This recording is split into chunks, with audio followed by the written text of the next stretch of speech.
If you've been around the channel for any length of time, you probably already know that Black Ops 4 is my favorite rendition of zombies, period. Which is why a few weeks ago we did an entire episode dedicated to it by breaking down a Reddit post that was in staunch defense of Black Ops 4. However, throughout that episode, my co-hosts and I came on a couple disagreements talking about this person who created the post, and so I thought it would only be fair to bring him on so that he can not only defend himself, but we can hear what he really has to say.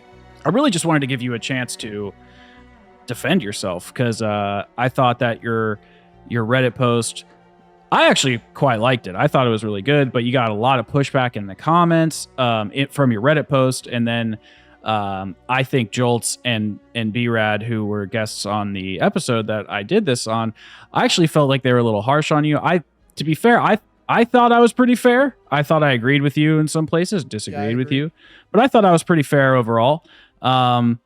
I also think you're pretty funny, especially in the way that you write things. I think you have like a kind of a logical tone to you, like a philosophical kind of logical tone, which I enjoyed. Yeah. And so I just thought we could kind of go through anything. So is there anything you'd like to say starting off, or do you just kind of want to dive into some of the points? I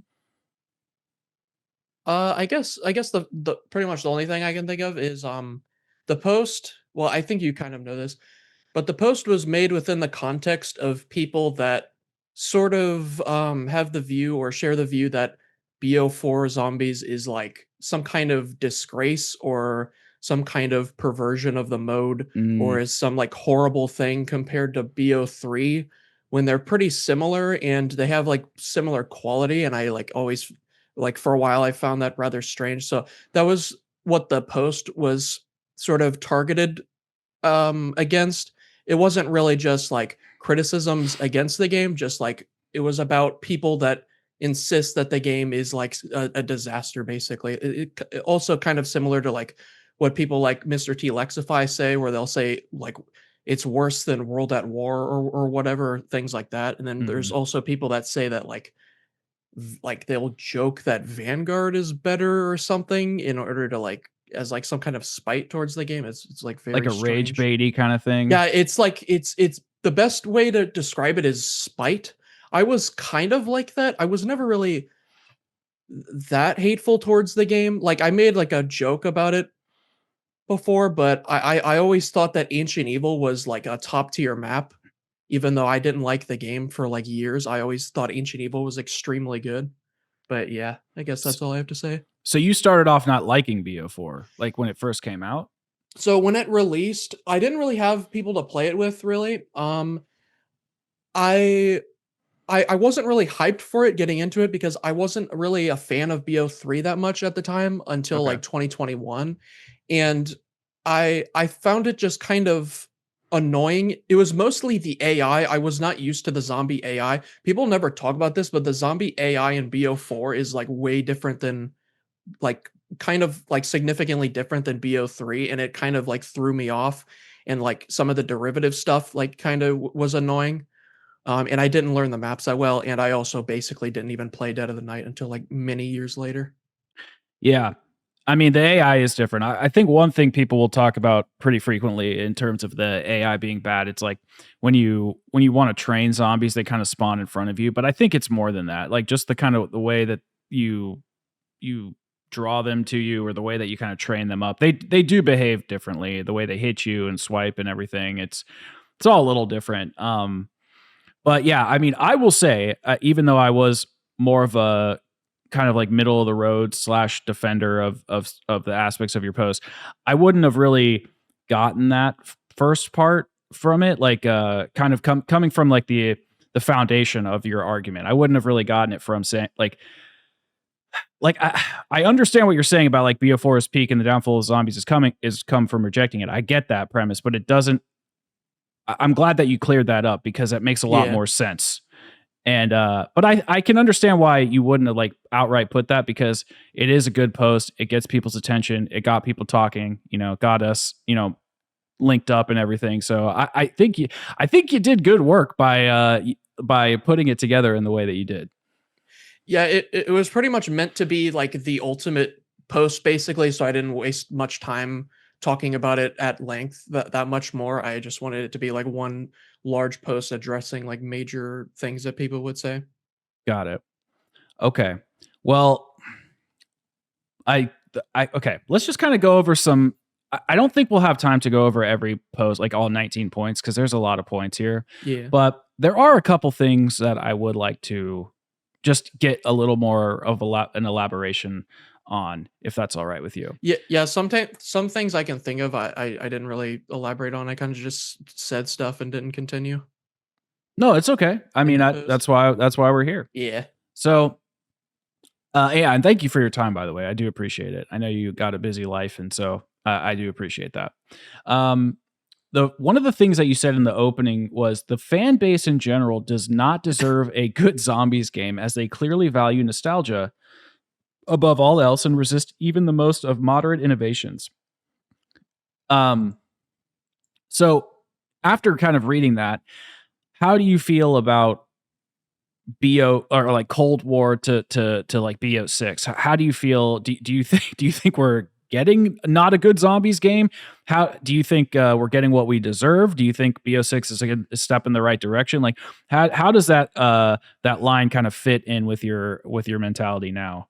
I'm glad you brought that up early on, because my opinion on BO6 and such is that it's sort of partially very different, but it's also extremely derivative. And the main issue with the gameplay for me, other than it being derivative, is that the whole point of it is that pretty much the only way you can die is if you get utterly overwhelmed. It's not like the other games like BO4 and BO3 where you just like you do a lot of damage to the zombies, but they do a lot of damage to you, and you kind of just run around and just dodge them. In Cold War and such, it's just like frantic, and they hit you so many times, and you just have to have them absolutely flooded all over the room in order to die. So that's pretty much my opinion on it. And I pretty much never play the recent games. I went back to BO6 like a couple times, 3 times or something. And I have a 30-minute rant after playing The Tomb for the first time. There was a 30-minute rant of me just absolutely shitting all over the game, and it was incredibly hilarious. I've watched that like 5 times. It is incredible, that video, that rant. Did you put it on YouTube?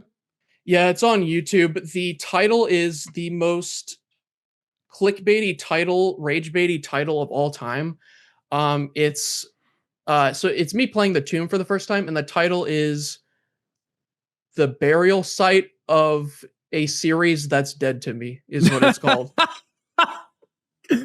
Bro, absolutely perfect. You're actually pretty good at the rage bait titles. You should start a business and help content creators with their titles. Okay. So if you're like, I mean, if you like BO4 and BO3 and whatnot, it sounds like you probably like Easter eggs and main quests. Would that be fair? Okay, so I do too, and that's actually, let's put a pin in that. One of the things I wanted to say about the BO6 like gameplay stuff that you were talking about is like you're right. You do get the kind of like overly swarmed by stuff, and that's like really the only way you can kind of go down. In some instances, I'm sure like an amalgam will kind of hit me or whatever. But like I was just playing the other day, and I was trying to like run back through Terminus to do something, and I got hit like 13 times, or I got hit a bunch of times, and I still wasn't going down. But there are elements of that in BO4 and BO3 with maybe Widow's Wine or having your shield on your back or whatever. Granted, that stuff can break, and you can run out of Widow's Wine and Winter's Wail, so it's not exactly comparable. Like, but there have always Victorious Tortoise as well. On Ancient Evil.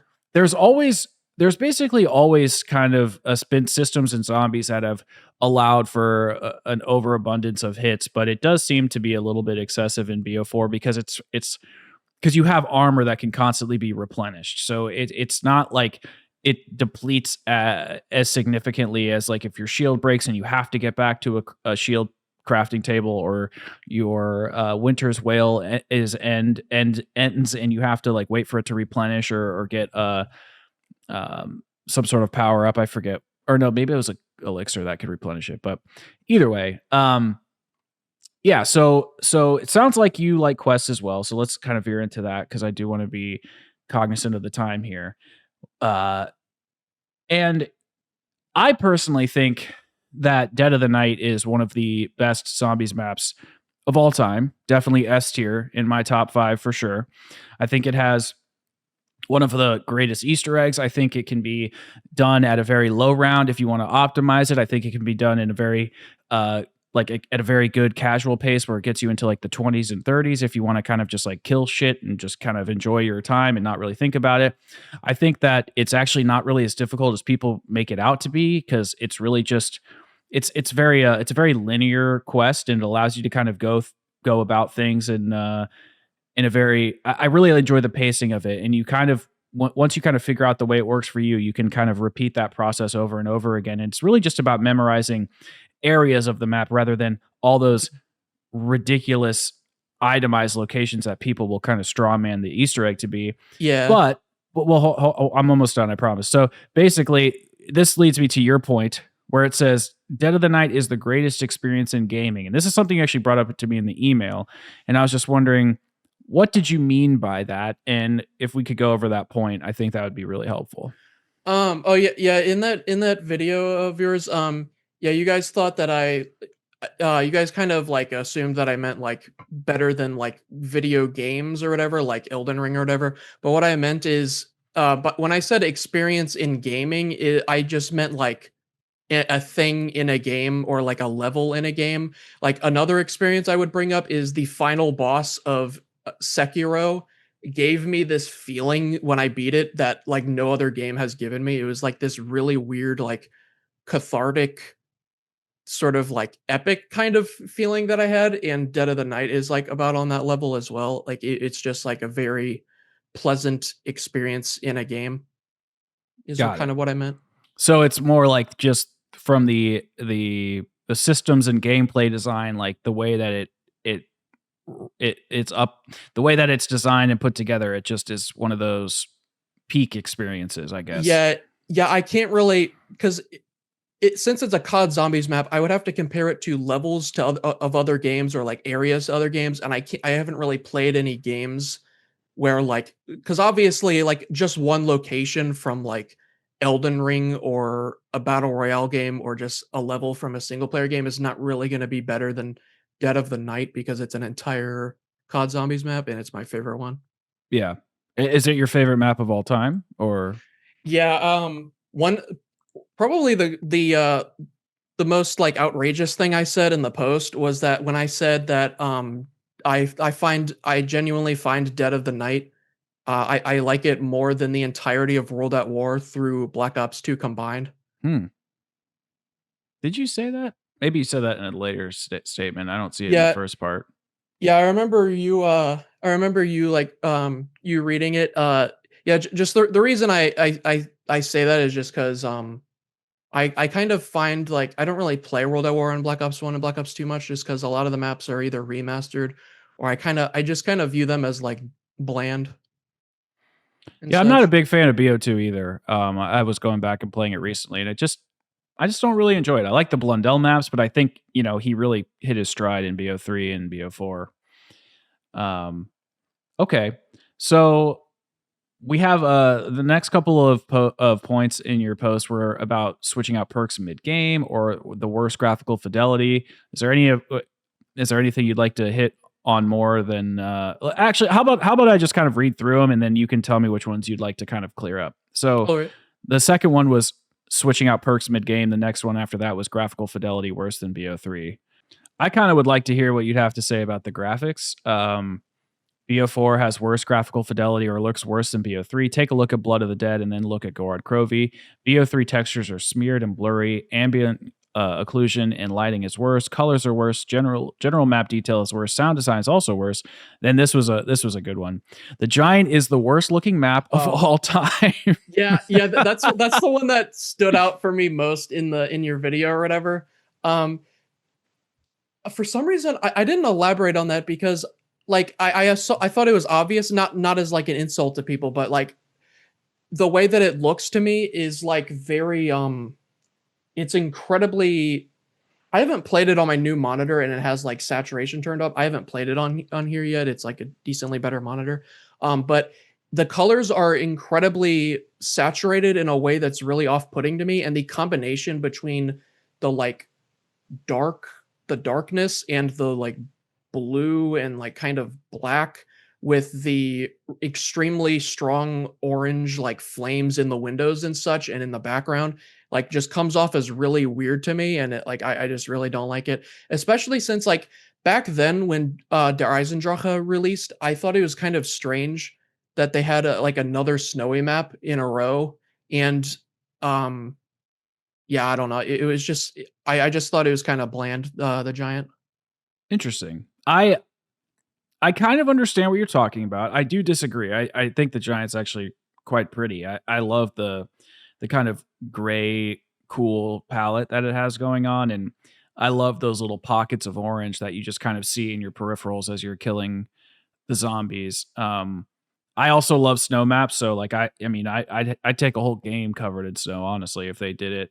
Um, but I actually think though that BO4 gets a really bad rap for its graphics in general. Like it has some of the best looking graphics of all time. I think this is Yeah. just some of the issue with Treyarch is like they always try to max out the consoles that they're working on. So BO2 was not able to, be managed on the or the PS3, Xbox 360 generation, and BO4 was not able to be utilized well on the PS4, Xbox One generation. So because I honestly thought the graphics looked pretty bad on console myself when I first played it. But something I didn't account for was the map density. So the density of the maps in BO4, they're littered with like so many. There's just so much shit in the maps. There's so much shit. It's just such a dense experience. Like everywhere you look, there's scattered debris or Yeah. blood or oil or bodies or like boxes or whatever. And then the maps also you can like see out of them for a while too. And in BO3 and before they didn't really do that stuff as well. But on PC, if you play BO4, it's so beautiful. It's absolutely crazy. So I really did agree with that point quite a bit.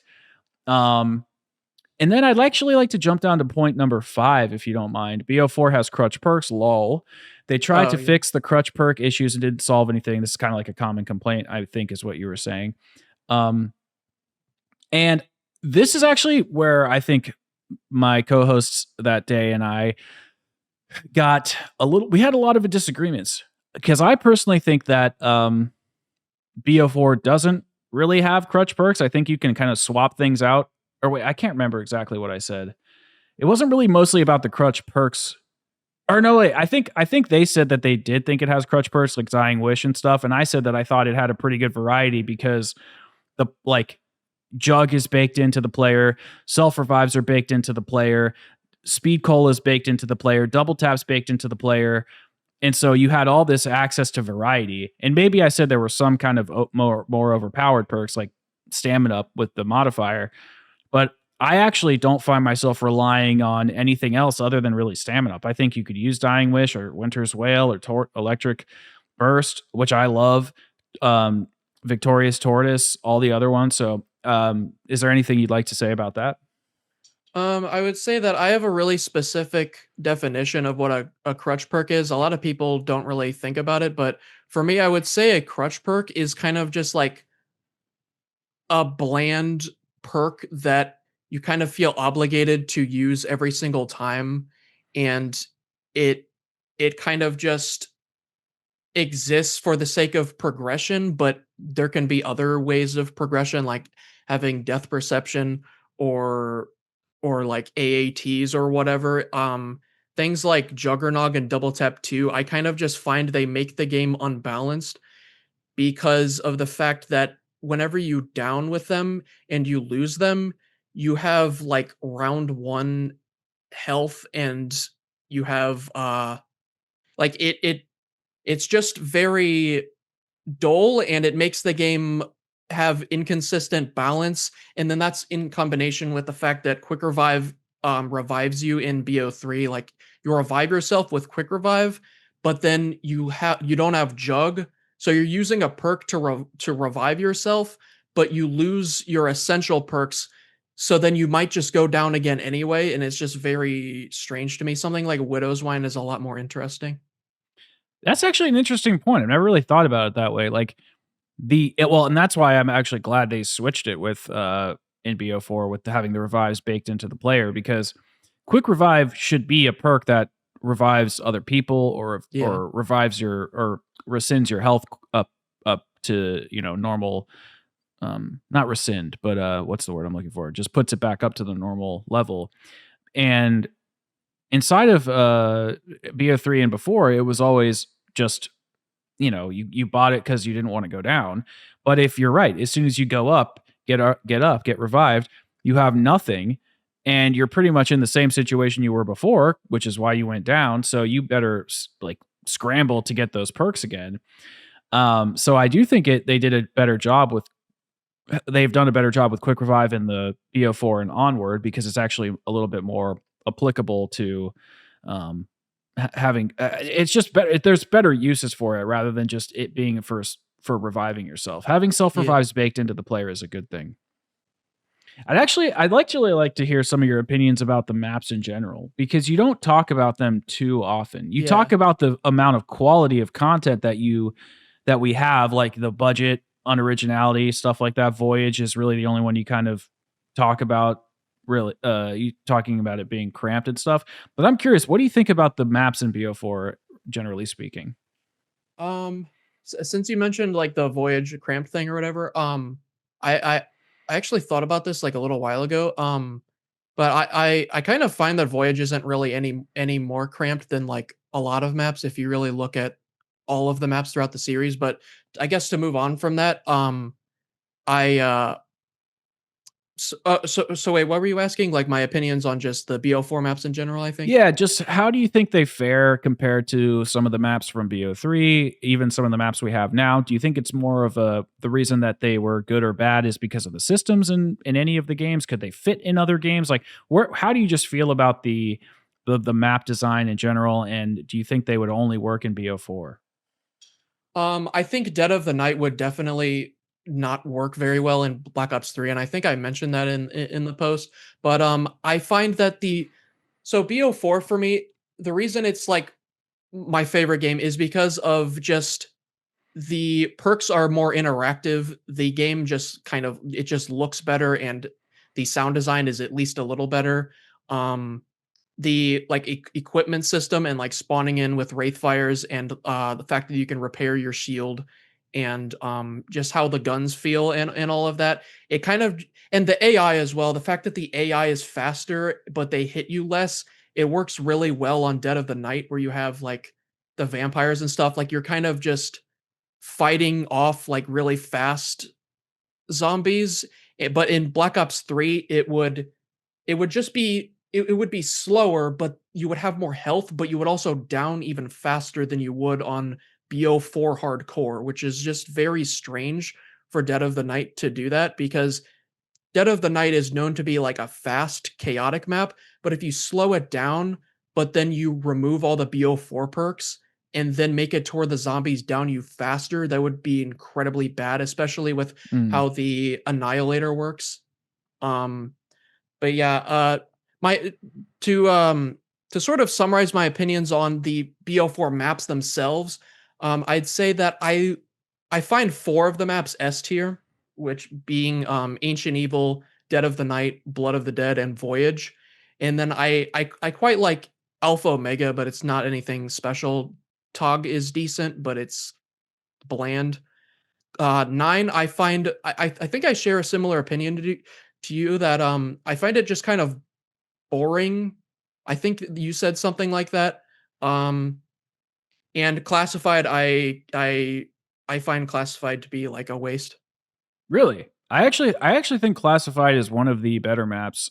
Let me put it this way. I would rather do an Easter egg, of course, but Yeah. I think if you just want to play zombies and grind camos and like just kind of fuck around, I think Classified is actually great. I think it's a really good representation of the BO4 mechanics. You can really test things out and kind of understand how the game works and see it a little bit more bare bones, which I do like. But yeah, I do think not. It's not that 9 is bad, or and if I and I guess boring is fair. It's just more like it's just it's just kind of like a Kino Yeah. for BO4. It's very I it just It defines kind of BO4 in a way. I it don't always feels want like to do a that. prelude to Ancient Evil. I always thought Ancient Evil was just like the cooler version of 9. Well, not real. It's like completely different, but like they have similar atmosphere and such. And like I just It's find that true. Ancient Evil is just it's kind of like how with me, I just find that like Alpha Omega compared to like Nuketown or Classified or Ascension or whatever, or like Origins against I don't know, like I don't Kino or something. Just kind of like it's just like a better map in like every way. Yeah. I mean, I think BO4 has a lot of S tier maps. There's nothing in there, just a lot of great maps. There's nothing in it that I play and I'm like, man, this sucks. Everything is really, really solid. Which is why I think it's the best zombies mode of all time. I uh, I am curious though. Let's talk about how the Helion Salvo and some of the weapon variety. Helion Salvo ruins the game's balance on hardcore. So that's the claim you're attacking. And then your reply is on hardcore. High round Helion camping strategies don't work past 41 or so. The Helion can only be obtained during the box. PhD is also needed for it. Um, the Helion is OP. Oh, actually, let's pause for just a quick second on this. There was a comment that you made that you should play the game on hardcore. And I do disagree with this for sure. Like, I think you should be able to play the mode as is. And I think curbing the difficulty up to kind of make the mode harder for people, I don't always think is like a good aspect of gameplay design. But you did kind of advocate for the hardcore position. Why do you feel that way? I feel very strongly towards it. So I didn't play hardcore really like at all, even just like even a little bit until maybe like half a year ago or something. Someone on Reddit, like some random guy, mentioned that that hardcore is better on BO4 and that the game's balance makes more sense. And it this immediately intrigued me because of the fact that I felt like after I learned BO4, I strongly felt that the game was just kind of too chill and relaxed and laid back, and I was just kind of like, oh, just chilling there with the wonder weapon, and I'm just not even really playing a game at that point. But on hardcore, it makes the game more intense and engaging, especially on early rounds. Interesting. Once you get to round 5 or some or so, a 3-hit down works pretty well, but a 4-hit down is just really like is kind of just too much. There's also the fact that things like the perks like Winter's Wail, it activates when so in hardcore it activates right before you're about to go down. So if you get hit twice, Winter's Wail activates on all modes other than realistic, I think, which means that in hardcore you go down one hit after it activates, but in normal you have 2 hits after it activates, and then there's things like um Victorious Tortoise, Mhm. where in a 4-hit down it's just kind of weird. The only thing in the entire game I'd say is maybe not balanced in favor of a 3-hit down is maybe the Ancient Evil boss fight is too hard, and the I guess the Ancient Evil raw step. But I actually did the Ancient Evil raw step on a 3-hit down using just a Galil and the Pegasus strike, and it was solo, and Yeah. I was pretty proud of myself for that because I Yeah, did that not sounds think that was tough. gonna work. That definitely sounds tough. So to kind of go back to the Helion Salvo, and by the way, I don't know if you saw the timer pop up on Oh, the yeah. thing. It says we have like 8 minutes. So if you want, when this ends, I can send you another Yeah, meeting that's and fine. we can rejoin it. Okay. Um, so it does say that the you're talking about the Helion and it being OP, and this has kind of been a point of contention in the community. And I do side with the community in this one, I think, because it really is just very easy to get out of the box. You just kind of sit there, hit it, you get it, you pack it, and then you're really just chilling. But and it is boring. But I think people kind of rob themselves uh of the joy of just playing with like regular guns, like going into a boss fight without the Helion, because it's just it strips away so much of the fun. And but I can't fault people for doing it. Like I can't fault people for going for the easy path, for the path of least resistance. But if they would just pick up regular guns or use the regular wonder weapons or use like the core stuff that for how the game was designed, they would have a much better time. But I do think it is a little bit broken. But it sounds like you kind of feel a little bit differently about that. I'm not really sure. I haven't read the I'm not really sure what I said about the Helion Salvo. I remember some of it. I do think it's definitely overpowered, like weirdly strong, and it's better than like a bunch of the wonder weapons. And Do, it do you want me to read the post so you can yeah, I remember? guess so. Yeah. Let me read it and then we'll start the call over again. So you said that the Helion Salvo ruins the game's balance. That's the claim that people are making. And your retort is on hardcore, high round Helion camping strategies don't work past 41 or so. The Helion can only be obtained via the box, and PhD is needed for it to be consistently very strong, especially on hardcore. If the Helion is OP, what about many of the wonder weapons that can be obtained via quests? A bunch of those can be obtained via the box as well. The Tundra gun is infinite damage version of the Helion. Why complain about the Helium when you can complain about the Hand of Charon, Magmagat, Tundra Gun, Thunder Gun, Kraken, Hand of Hemera, Hand of Ornos, the Mark II-V, the Annihilator, etc.? Why complain about a box only weapon that kind of needs PhD and needs to be papped 5 times? And this is kind of, I guess, where I circle back to the hardcore difficulty being the crux of that particular argument. And if you take that out and just put it back into regular, I think the community does have a better argument here. It's just like it's so much better than everything else. Um, yeah, yeah. I didn't really explain myself that well in that post. So my view is that so basically what I was trying to do in the post is I was sort of pretty much my goal with the Helion Salvo thing was I was sort of mitigating it. I was kind of like maybe like downplaying it. I even downplayed it a bit much. Um but my point was that they kind of act like it completely ruins the game's balance, Okay. but my counter argument was well they're my counter argument was that a lot of the wonder weapons you can also get out of the box and you can also get from a quest, and a lot of them do infinite damage and such, and they don't need PhD and all that. Uh and so I like you're gonna use those wonder weapons anyway. So the Hellion is kind of on some maps and in some situations, the Hellion is like a bit obsolete, especially on a map like I guess like Tog or whatever, where there's no silver bullets and you have the Tundra gun and such. You can just get the Tundra gun is like the second easiest wonder weapon of all time to obtain. Um, the reason I mentioned the hardcore thing is just because of the fact that in normal, you can get to like round infinity on Dead of the Night just by spamming it next to the silver bullet table. But when I Yeah, was you doing can. that on hardcore, you once you get to like round 40 or so, the Helion Salvo is completely unusable, and I just thought it was at least worth bringing up.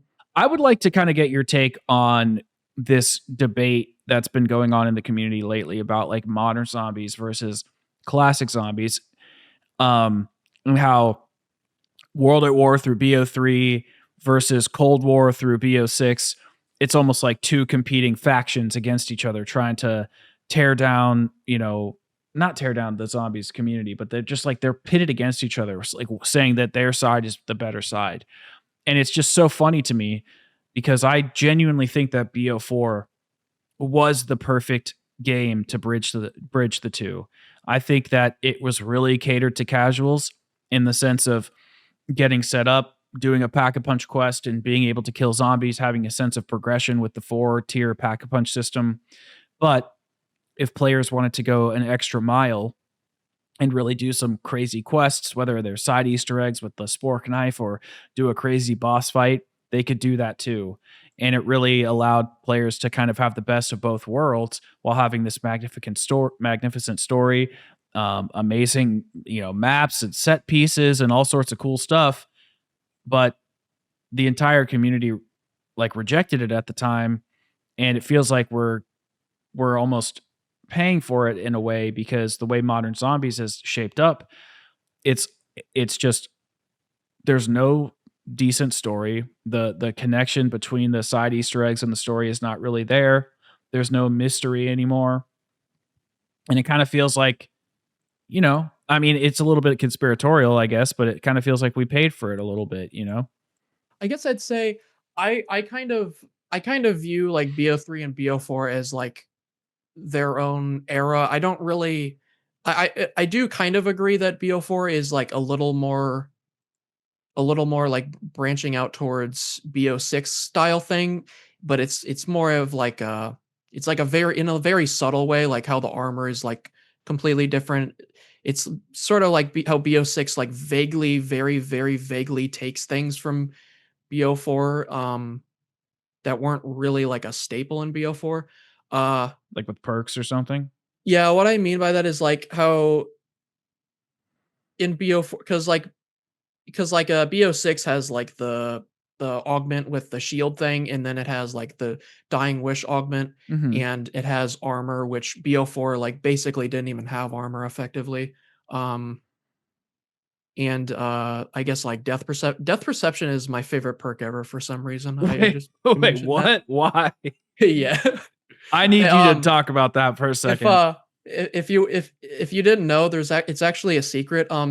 So earlier I said that Cold War and BO6 I really don't like. The only reason that Death Perception is in those games is because they wanted me to buy the game specifically. It's I got it. not any Yeah, other reason. that makes sense. I heard Because that. I'm the only Death Perception lover other than what is that guy's name? It's the British speedrunner. You probably know who that is. I don't know. British Uh speedrunner. uh it, Codename Pizza? it was it Freckleston? oh, yeah, Freckleston, yeah. Yeah, he loves, Death Perception. I talked to him briefly in, somewhere. Um, but yeah, yeah, so, to elaborate on that, the reason I like Death Perception so much is, well, I like the name, I like the icon, I find it's pretty strong, it's not, like, overpowered at all, you can't really, like, abuse it very much. Um, I like the aesthetic of it, like, the icon and just how the zombies look when you see them through the walls. Um, it's like it's an ability that you constantly have, and it lets you avoid the zombies through just kind of like seeing them, and they kind of like fade away. I think I don't know exactly how it works, but they're like not always there. They like fade and then come back sometimes. I don't really get it, but yeah, like you kind of have to just guess where they are based on their like outline through the walls. You can even see them through ceilings and floors, and it just makes the game a lot more different in a way that like other perks don't really do, other than like maybe like PhD and such. I don't know, but yeah, I just find it very aesthetically interesting, and it's very different. Yeah, I don't hate Death Perception by any means. I guess I just don't find it very necessary, because, well, Yeah. especially if you're playing a solo, because the zombies are constantly coming toward you. So like in a game like BO4, for example, unless I don't think I would ever pick Death Perception unless I wanted it in my modifier, because I know it does like extra damage to elite enemies or something like that. I think that's the modifier. And so if I always have zombies coming towards me and I always kind of know where the spawns are and I know how to check behind myself, it's like I kind of just don't find it to be super necessary. I guess it does kind of look cool. I think it's much more defined in BO4 than it is in BO6. But I don't think it's like the worst perk of all time. I don't really like when Treyarch says, "Oh, we have a new content update, Death Perception." It's like, really? Like Yeah, there's I think it's kind of dumb. that's kind of dumb for sure.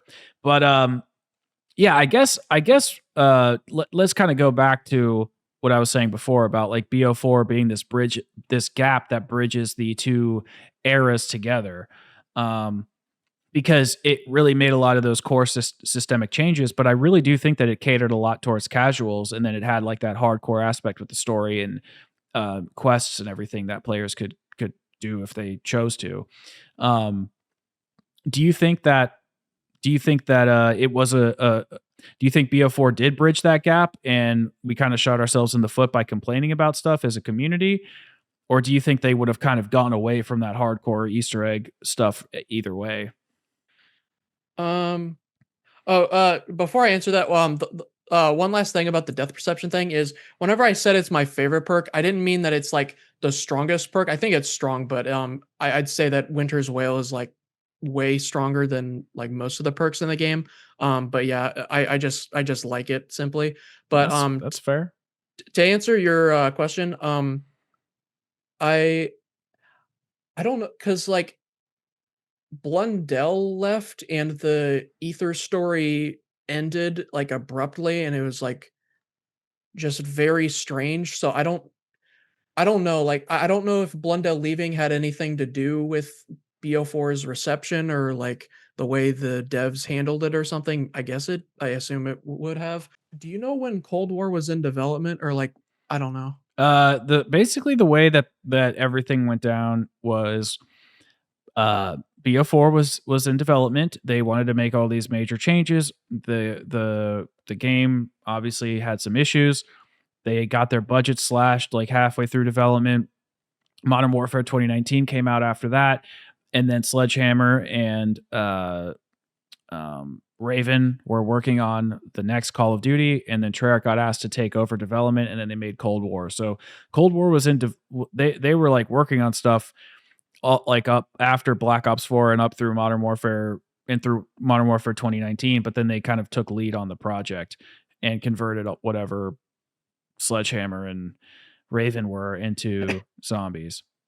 Um okay, so yeah, I guess you saying it like that makes me it kind of just makes me think that if I had to guess, I assume that like that BO4 like because it had chaos. I guess they were like planning stuff, and then when they were put on Cold War, they just abandoned chaos and just abandoned everything and just completely went to like the like kind of war zone type of thing, and they just completely forgot about chaos. And then they like I don't even know what they're doing with Black Ops 6 chaos. I don't really know the Black Ops 6 story at all. There's not much to know.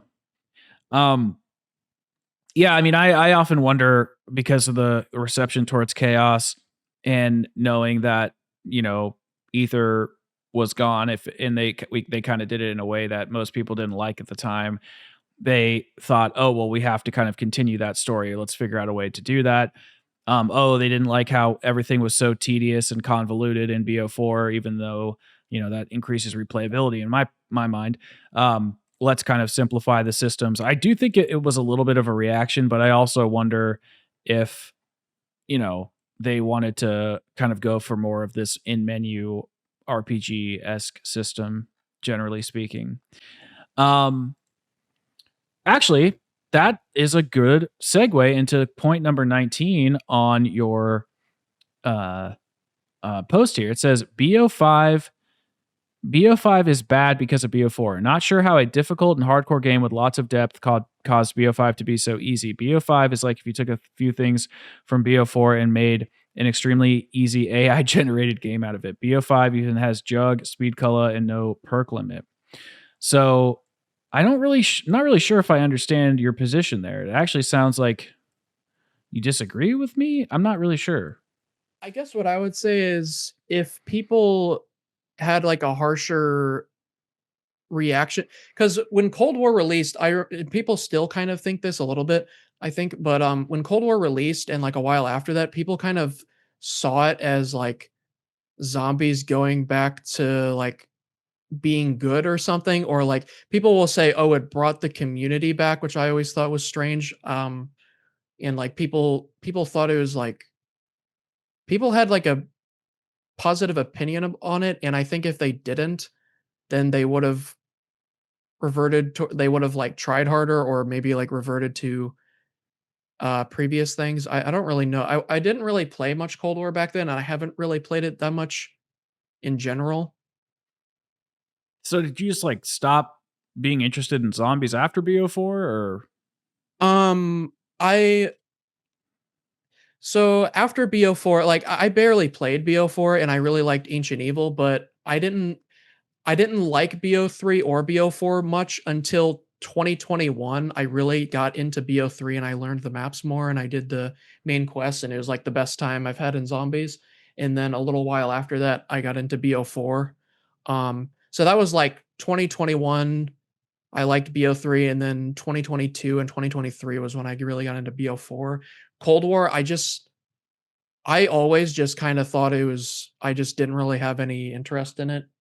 Um, Have you played all the maps and quests, or just the only thing I haven't done at all on it is I didn't really play Onslaught, and I have not played a single match of Outbreak. I've done the main quests other than Forsaken. I've only played like 2 matches of Forsaken. okay? So you do have some experience to at least compare BO3 and BO4 to Cold War in the modern era, and you played some of BO6, have you not? Yeah, I haven't played much of BO6. I got like 1 gun gold. I I learned like some stuff from it. I haven't really played it recently, but the reason I just haven't played them much is because even with like BO4, I like hated on it for years. Part of it was just I didn't even learn it and I didn't even have anybody to play with and it was unpopular. But with Cold War and Black Ops 6, I really just never because I've mentioned multiple times that with BO4 there was Ancient Evil, which I thought was top tier like ever since release. With Cold War and such, I'm just like when I try to like do like a tier list or something, like I've made like a couple tier list videos, I legit don't even know where to even put Cold War maps because I just kind of view them as about equal quality for me. I just find them very off-putting. Like something about Forsaken and Firebase Z and D Machina, like the aesthetics are just I don't know, like something about like the 19 what is it, like 80s, 60s, It's supposed to be uh the 80s. yeah, like the weird like militaristic like I don't know, like just the weird like military aesthetics I really don't like and the like things like the X-filling and the operators and the radio. Um it pretty much to put it into one sentence, Cold War and such is basically instead of having just a zombies mode in a Call of Duty game, it's basically like you have it's like Call of Duty in it's more Call of Duty than Zombies was before that. It's like very like a militaristic kind of bland, vaguely supernatural type of thing. Like there's monsters and such, but it's not like something like Origins or Ancient Evil or Dead of the Night where it's like it really leans heavily into like the mysterious stuff and like the dark and like scary stuff like there's nothing like the Deriza radios where it's like the dude getting locked in a teleporter in like a zombie dog and all that. No, I definitely agree with that. I think it mostly has to do with the gameplay mechanics. Yeah. I just did a whole podcast on that with Donuts, so I'm not gonna get into it here, but, I wanna push back a little bit, and I'm not trying to be a dick or put you Yeah, on the that's spot fine. or anything, but if you don't have a super in-depth experience with, like, Cold War, Vanguard, MWZ, or BO6, do you think that your title of BO4 is peak and the downfall zombies has come from rejecting it is a little, um, perhaps uninformed if we're not super if we haven't, like, if you haven't spent a lot of time on the modern era? Yeah, I was thinking of that. So, um, like I think I do need to spend more time with Black Ops 6, which with Cold War I've kind of I gave up on that. Especially since Black Ops 6 is like almost the same. I might as well just stick with Black Ops 6 if I'm going to try that kind of stuff more. The issue that I have is every time I've played it, I've disliked it more. It's not Cold War like or BO6 or both? both of them, but yeah, I after that incredible the Tomb video, I went back to Shattered Veil, or like I played Shattered Veil a little bit after it came out, and I was just like annoyed the whole time. Um a part of it is like the the most obvious issue for me with Black Ops 6 is the amount of derivative stuff in the game is like beyond parody. Some of it people don't even realize is derivative. Like the game is derivative in ways that I just like it sounds like a joke. It's sort of like how I pointed this out before Shattered Veil came out, but the fact that Shattered Veil does not have a yellow ray gun Mark II because of the fact that the Beam Smasher is like kind of derivative of the ray gun Mark II V from Alpha Omega. They didn't put the yellow one in Shattered Veil because of that. So basically, we have two maps in Black Ops 6 that have wonder weapons that are derivative of Alpha Omega, which is like the most like notoriously derivative map of all time. And then there's like the Ice Staff in Origins slash Awakening from Extinction. And then in Terminus, there's a boss fight that's incredibly similar to the Kraken from Mayday on Extinction. And then there's like the Jet Gun and Liberty Falls basically being a transit reimagining, but then there's also people that still want a transit remaster, which is really bizarre to me. Um, and then there's Citadel, which is less derivative, but the Wonder Weapons do the same thing other than their ultimate ability, and I don't really find the layout and the atmosphere that good. Um, it's basically I view almost the entire game as heavily derivative other than the layouts, pretty much. Again, I'm trying to like parts of what you're saying I even agree with. I'm trying to I just want to argue back just to kind of make Yeah, aspects of that's the fine. conversation a little interesting, cuz Black Ops 4, you could just say that about half of the game. Yeah. Um Blood of the Dead's derivative of Mob of the Dead. The storyline is even derivative of Mob of the Dead in general. For Blood of the Dead specifically, about being trapped in a cycle, it plays on that entire theme. Um, Alpha Omega's derivative of Nuketown, and is derivative of all those ray guns, and same with the Wonder Weapons. So I what really says so basically, if I was you, which obviously I'm not, I would probably not use that as like a core argument as to why I dislike BO6, because I actually don't even mind having some reused things come inside of games. It just depends a lot about how the mechanics are implemented and how the quests design and narrative and Treyarch's communication, like all that kind of flows together to make me enjoy stuff. And I think because BO6, again, I said I wouldn't go here, but I am just going to dip my toe a little bit in these waters, since I think it has so much of their gameplay design inside of the menus rather than inside of the maps. I think it just makes the game less interesting overall. But I hear you, but I would probably try to figure out a way to refine that argument a little bit, because literally half of BO4 would be technically derivative, but for some reason it's like I I even agree with that, but I still think it's one of the best zombies games of all time. And I think it's because all the other stuff surrounding it, like the quests, the east side quests, the boss fights, the gameplay, the map art design, the story, the way Jason Blundell communicated, like the community, like all that stuff, I think comes together to bring such a strong offering that it's like, this is just so fucking cool. I want to be in these maps. I want to play this game. I want to be here. I want to be immersed in this world. And BO6, I think, fails on that quite a bit. Um so with the whole derivative thing, um it's not just like for me it's not just the fact that it's derivative, it's that it's more derivative than BO4 cuz BO4 had Ancient Evil and Dead of the Night and Voyage, and 9, and even like the derivative stuff, they had like interesting like atmosphere, and just like they kind of like added things on, and like they were way different than the other maps, and that was only half the game. But with BO6 so far, the only map that like the most original maps are Terminus and Citadel.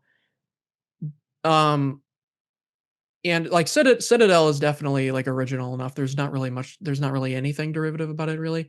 But with Terminus, it just kind of comes off as weird because I didn't think this at first, but it has like very similar aesthetics to Zetsubo, and then it has the Manglers, and then it has the Parasites, and it also has like a form of spiders. They're not the same as the Zetsubo spiders, but yeah.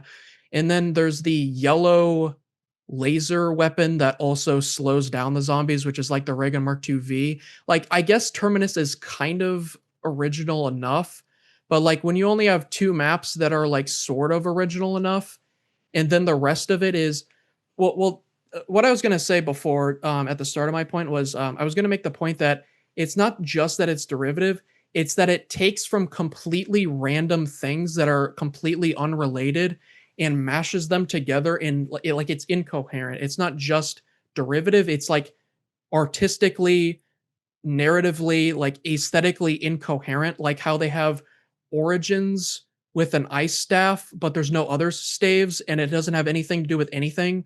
But then there's also this Sentinel artifact boss fight, and then there's the dude from Vanguard, and then there's the area that's like Awakening from Extinction, and it's just like I don't even know like what the game is even trying to be. It's not like Ancient Evil where it's like, oh, here's Perseus, here's Pegasus, here's like Bruno and stuff, and you can't play as operators. Like in BO6, my main point against it is like you're playing as Brutus using an ice staff with a green camo on it, running around in a map that's vaguely kind of like Origins, sort of, but also like vaguely like kind of looks like Awakening. And then there's a Sentinel artifact boss fight, and it's extremely, extremely off-putting to me, like very No, immediately. I agree that there are aspects of the story and stuff that are incoherent, but I just think that these same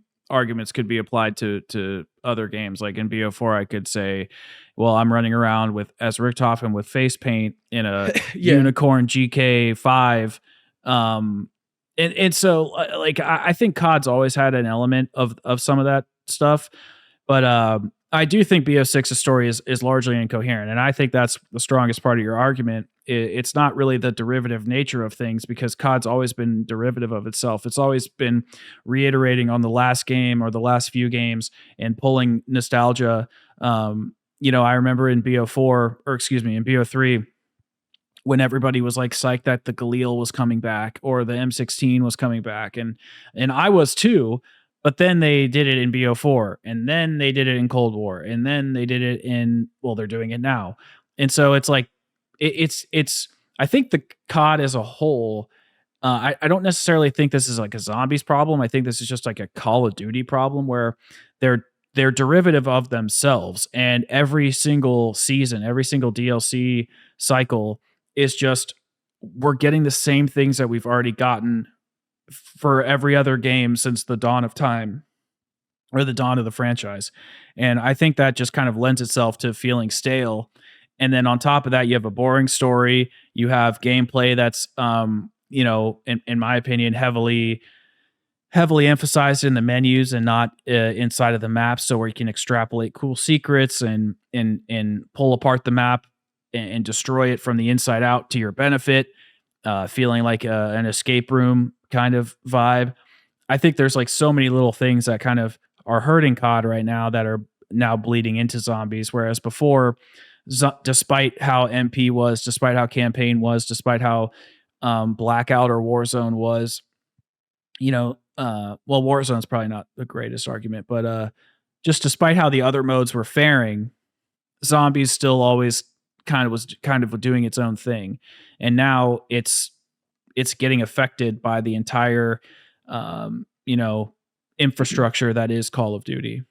The last thing that I think that I wanted to kind of cover was just this comment in the post that said, it's fine to change your mind, which was referring to like how you used Oh to yeah, I dislike remember this. BO4, but you don't have to be this much of a dick about it. Yeah. I think that's a good point to end on. What would you have to say to people? Because I think that was like a common thread. Is even when I was talking with B-Rad and Jolts, they kept saying like that you were being like kind of rude or whatever. And I don't think being rude is an argument. Like somebody, if I was gonna you know, if somebody was gonna murder somebody, I wouldn't, and I like yelled at them and I was rude about it. It's like, well, who cares? Like you got to stop. You got to stop the person from doing something. It doesn't matter if you're rude. So I don't think tone policing is very helpful. It's not an argument. So I would love to know, like, what's your reply to people who think you're being a dick? I think when I was watching when I was watching your video, I was worried that there would be like a bunch of times where I was being like way too harsh or like over dramatic or something. I can't really remember much of anything of me being rude. I really don't know. There was like I get like I'm like snarky at some points, like when I said that like in relation to the point of like, oh, you can't switch out your perks in BO4, I said feel free to down yourself in BO3 to switch out your perks. If you don't have quick revive, you like die out. Like I was like snarky. I don't really remember being rude. I've been rude to people online, like in different posts or like in different comments like a while ago, but I'm not really sure. But being rude, uh in some instances, I would say being rude is fine if someone is being um like genuinely like really annoying or they're just making a really bad point in kind of in bad faith. There's this thing that gamers in general, especially like COD fans and such, where they'll use the term objectively or they'll use the term subjectively. Like this happens all the time. Like the term subjective means that it's your own experience, and objective means that it's a truth, like a thing that exists beyond your own experience. And people will say like, "Oh, Call of the Dead is objectively a better map than Voyage or something." Like they say the word objective as though they think objective means reasonable or like well reasoned or has any kind of like rationale or like thought behind it. But in reality, objective just means that it's actually true independently of what you think of it. And people just keep insisting on like on like claiming that their own opinion is better than other people's opinions because they just call it objective, like as if they're being more fair or something. There's also the fact that like what was I gonna say? Oh yeah, people will also respond to me saying that I talk as though everything I'm saying is like a fact, or they'll say that it's just my opinion, but I'm already aware of that. But they're the ones kind of acting as though stating an opinion is a fact, but they're accusing me of acting like my opinion is a fact when they're the one saying like it, acting like I don't know if you get what I mean really. No, I understand that. I will say that like as people, we are allowed to agree on something that is subjective and then claim it's an objective standard that we can claim other things, like measure other things too. So if like everybody wants to say like BO3, I'm just using as an example, BO3 is the best Call of Duty, so we want to use that as our standard to measure everything else by, then we could just say, okay, well, this is going to be our like objective standard. Even though the foundation of it is subjective, we can just utilize it as a measuring point, a foundation, if you will. So but I understand what you're saying. It's like people do tend to mix things up. They'll just because something came out 10 years ago or 15 years ago, they think it's like classic or where the mode came from, that means it is an objective standard. And if not everybody agrees upon it, then it cannot be. So I totally do get it, but I just thought you would want to respond to that and just talk to the people who say, you know, like this guy, you immediately start from a high horse. You're convinced you have a better understanding of the game than people who disagree with you because you have some opinions and discuss mechanics on a game that you used to hate yourself. I will say, I don't think a lot of people do understand like game design and stuff like that. And I don't claim to understand it perfectly, but I do think I understand things pretty well. And that's okay. I don't think everybody has to really understand stuff. They're still entitled to their opinions. But I thought the tone policing argument was kind of a common retort for some of your opinions, and I think that was um, I thought that was Um, just kind of silly. one thing that kind of reminded me of is that like comment or whatever you were reading. Um, oh yeah, the thing about like me saying or like the guy saying that I'm acting like other people don't understand the game. I did explicitly say in the post early on that like a lot of people or like that I have like a good understanding of the game and like a lot of people don't have a good understanding of the game. And like I really think that's true. And like the reason I said that is because well, other than people not understanding the maps and stuff, like there are a lot of things that people just don't get about the game, like the fact that there's infinite sprint makes the whole like the like slide canceling or like the slide jumping thing like irrelevant, but people will say that you can't slide jump as much in BO4, but it has infinite sprint, but they don't know that. Yeah. And then there's also the fact that they don't a lot of people probably don't even know that the game has co-op pausing, and then, one of the main things is, people don't, like, understand what the AI is like, or they'll or, like, Jug as well, where they'll say that Jug should be in BO4, but the thing about that is if you add Jug into BO4, like, so if I play on a 3-hit down this would go, in line with a 4-hit down as well, but if I'm playing on a 3-hit down and Jug exists in the game, that would mean that I would spawn in with a 2-hit down and then it would increase to a 3-hit down because a 4-hit down wouldn't make sense to me.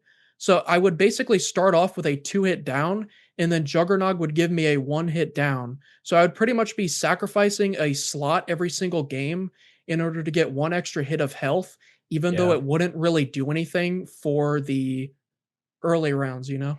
Yeah, yeah, just the way the game is balanced, like Jug just doesn't even make sense. That's why they had to bake it into the player. So I no, I think I get it, man. I agree with you on a lot of the points. Um, you know, I tried to push back against some of your arguments where I could. I thought it was a good discussion. I just thought, you know, I'm talking about you on my podcast. I'm putting words in your mouth probably in some instances, and so I just wanted to give you a chance to defend your positions, to let people hear you out, to let people hear your side of the story. So um, I appreciate your time and thanks for coming on. And hopefully we can talk again in the future. Yeah, I'd be fine with that. Cool, man. All right. Well, I hope you have a good rest of your day and I'll talk to you later. You as well, have a good day. Take care, brother. Bye.